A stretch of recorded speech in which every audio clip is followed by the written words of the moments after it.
The Houston Rockets just made the perfect trade and are officially the best challenger to the Thunder out west and potentially across the entire league. After heavy rumors, the Rockets have officially acquired Kevin Durant while trading away Jalen Green, Dillon Brooks, pick 10 in Wednesday night's draft, and 5 future second round picks. They kept Jabari Smith Jr., they kept Tari Eason, and they traded away no future first round picks. It's a marvelous trade that ensures they retain one of the brightest futures in the NBA, whilst acquiring a star who addresses their biggest offensive issues that can make them contenders for the next few seasons. So let's get into KD's impact on the Rockets, how he will address their biggest offensive need, how he can complement their great defense, and how the Rockets have maintained elite flexibility for their future. Kevin Durant, arguably the best pure bucket getter of his generation. When you think of elite scorers in NBA history, he immediately comes to mind. And although he does turn 37 in September, he's still amongst the best scorers in the league and is exactly the type of player Houston needs to maximize their offense. The Rockets' offense has many strengths in terms of three-point efficiency, paint scoring, rim pressure, and cutting, as well as good transition offense. But what is severely lacking is mid-range scoring and isolation efficiency. The Rockets have some perimeter self-creation and isolation productivity in Fred VanVleet, but it's primarily from three, and given his lack of height, he's not exactly great to rely on and can be very limited from mid-range. Of course, Jalen Green also offered some of that self-creation, but it was very inconsistent and of course is no longer on the roster. Amen Thompson has had some moments in isolation thanks to his burst downhill and athleticism at the rim, and Sengun can also attempt to self-create and have some isolation touches, but he's limited in isolation due to his lack of efficient three-point shot and ability to burn defenders for speed on the perimeter. The Rockets' lack of isolation scoring, especially from the perimeter, was an issue last season. And even though they liked to run it a fair bit, Freddie, Green, Thompson, and Sengun, they simply weren't very efficient at it. Kevin Durant immediately flips the script on that and will give Houston an elite isolation scorer when they need a bucket down the stretch.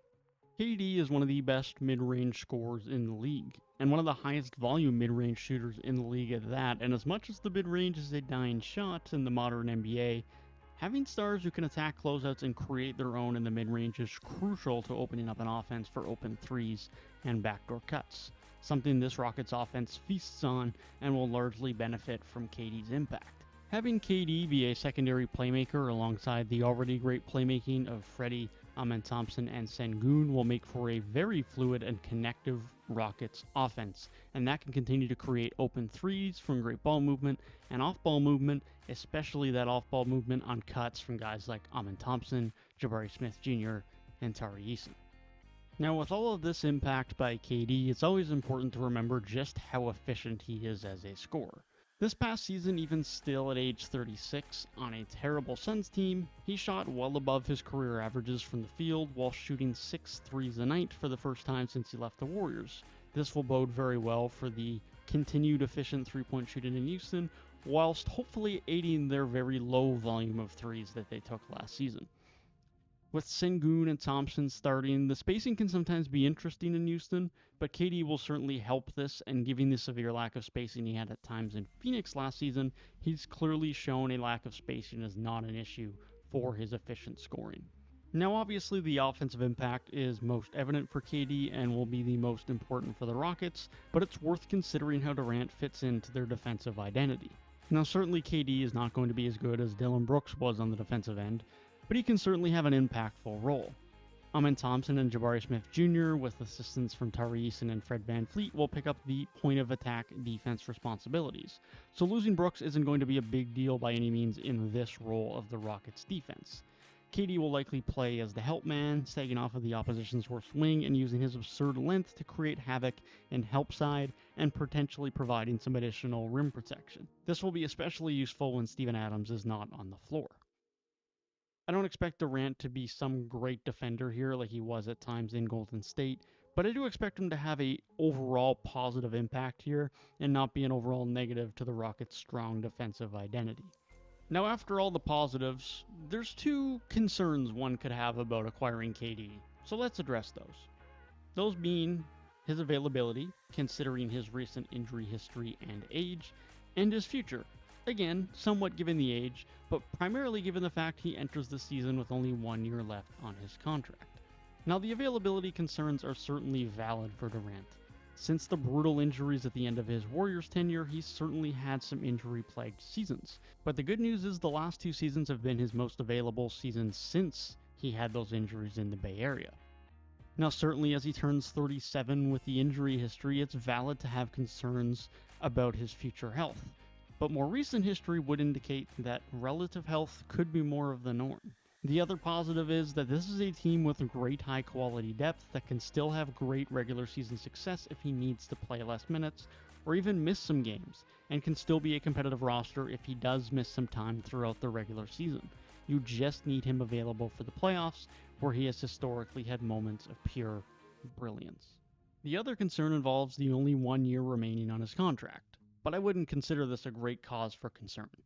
KD expressed that Houston were on his short list of teams he would be willing to join and re-sign in, so I would expect Kevin Durant to sign an extension this offseason, and in all likelihood finish his NBA career with the Rockets. Now, certainly acquiring KD is a massive addition for the Rockets, and on the surface would be the biggest component of this trade. But I'd argue there's an even bigger component of this trade that leads me to love it so much for the Rockets. They maintained their future, both in terms of players on the roster and flexibility through draft picks. The Rockets did give up former number 2 overall pick Jalen Green, but Green has struggled to get truly comfortable in Houston, and I think made plenty of sense to move off of. Dillon Brooks' presence as a great defender and solid, although streaky three-point shooter will be missed, certainly, but considering Jabari Smith Jr., Tari Eason, and Cam Whitmore exist on this roster, trading away the vet won't exactly be a massive missing piece. They kept Jabari Smith Jr., they kept Tari Eason, they kept Reed Shepard, they even kept Cam Whitmore, and they kept all of their future first-round picks, ensuring they can keep the high-end role players around their young stars, whilst ensuring they still have plenty of future first to make another trade for a star, either post-KD era or, as things are rumored right now at the time of recording, potentially even a Giannis trade, although I don't know how likely that is. Point being, they can continue to add stars or continue to replenish their depth, either via trade or via using their draft picks. This flexibility will keep the Rockets competitive for the foreseeable future through the rest of the decade, as opposed to selling out for the KD era and having no options for future roster improvements once he leaves. This is the biggest component of this trade in my opinion, and what could make the Rockets elite next season with KD, but also elite moving forward for the next decade. Now that brings us to expectations for next season. I believe they should be pretty high. This is a team that just took a massive leap last season up to 52 wins in the 2 seed, and expectations are only going to grow with Kevin Durant on the roster. Now, I don't personally have significantly greater expectations for them in the regular season. They will still have to adjust to Kevin Durant on the roster as opposed to Jalen Green and Dillon Brooks, and that may have some initial growing pains. And although he's more available the last couple of seasons, it's probably fair to pencil in at least a couple of weeks being missed for Kevin Durant, which could end up hurting their record as well. Additionally, the Western Conference is just extremely difficult, and getting much more than a 50-win season is an extremely tall ask unless you're OKC. Where I do have significantly larger expectations is for the postseason.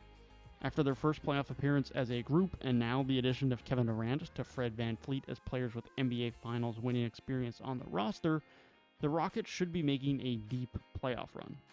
Now, the biggest issue lying in the face of the Rockets, just like the last time the Rockets were contenders, is that there may be a dynasty in the making on top of the West in the OKC Thunder. Although this Rockets team may end up being a top-tier contender, and my expectation will be they should be able to beat anyone not named OKC, they may struggle to get past the Thunder, and that I can't fault them for, just like you couldn't fault Harden and the guys for not getting past the Warriors. It's not impossible, but it's certainly difficult.